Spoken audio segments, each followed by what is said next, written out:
And now I want to add some notes on top of it. I want to have a melody line, maybe a hook in there.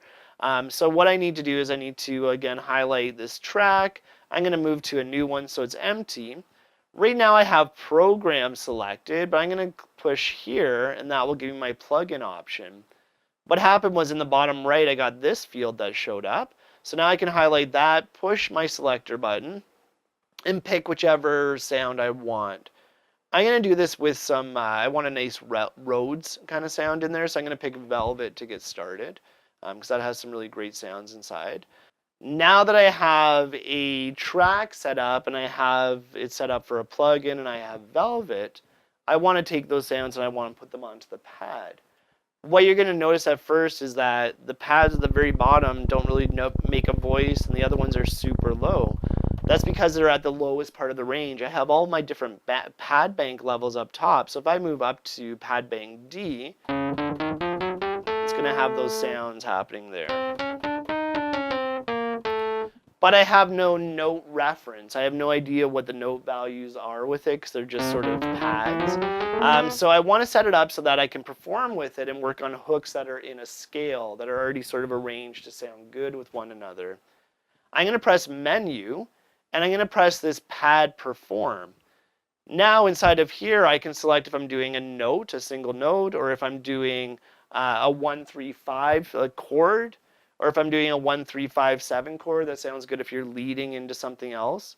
And I can also have prefab progressions. So I'm going to start with the notes, and I'm going to pick my scale. Right now it's saying C. So that's C, and that is C. You can tell because they're all red. And then everything else is part of the scale inside of there.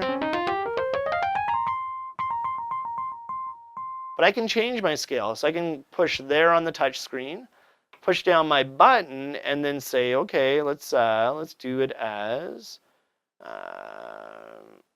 let's go flamenco with it.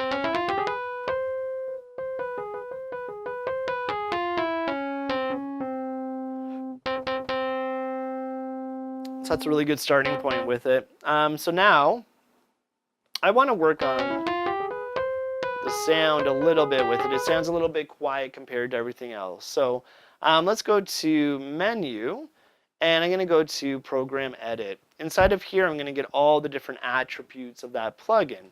So I can say, all right, I want to put some drive into it. So I'm going to use my Q-Link button to go over to until it highlights that level.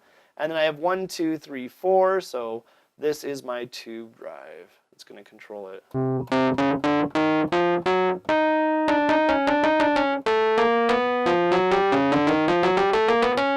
a little bit crunchy, but I kind of like that. So let's go back to Menu, Pad Perform, and all my settings are going to be inside of there. Let's lay down a little riff. Here we go.